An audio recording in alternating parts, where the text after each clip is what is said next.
சேலம் ஆத்தூர் பக்கத்துல டாஸ்மாக்ல கலாச்சாரம் புகார் என்ன முன்னேற்றம். சேலம் ஆத்தூரில் டாஸ்மாக் கடையில் கள்ளச்சாராயம் விற்பனை செய்திருப்பதாக செய்தியாளர் எழுப்பிய கேள்விக்கு பாமக நிறுவன தலைவர் ராமதாஸ் பதிலளித்துள்ளார். சேலம் ஆத்தூர் பக்கத்துல டாஸ்மாக்ல கள்ளச்சாராயம் புகார் சேலம் ஆத்தூர் பக்கத்துல டாஸ்மாக் கடையிலேயே கள்ளச்சாராயம் விற்கிறாங்க அப்படின்றாரு. என்ன முன்னேற்றம், என்ன வளர்ச்சி.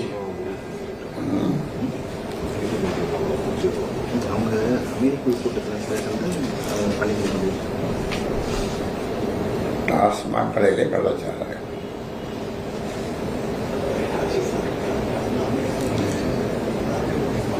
ஒன்றிய அரசுடைய பட்ஜெட் எப்படி பாக்குறீங்க? தமிழ்நாடுன்ற பேரு கூட இடம் பெறல ஒன்றிய அரசுடைய பட்ஜெட்ல. தமிழ்நாட்டுக்கான சிறப்பு திட்டங்களா நிதி எதுவும் ஒதுக்கப்படலாம்? பட்ஜெட்ல தமிழ்நாடு அரசுக்கு எதுவுமே ஒதுக்கப்படல, பேரே இல்லை அப்படின்றாரு. உண்மை, நீங்க சொல்றது உண்மை. அது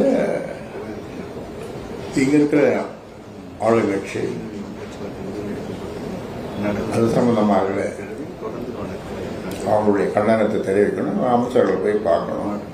செய்திகளை உள்ளது உள்ளபடி தெரிந்து கொள்ள ரெஃப்ளெக்ட் நியூஸை சப்ஸ்கிரைப் பண்ணுங்க.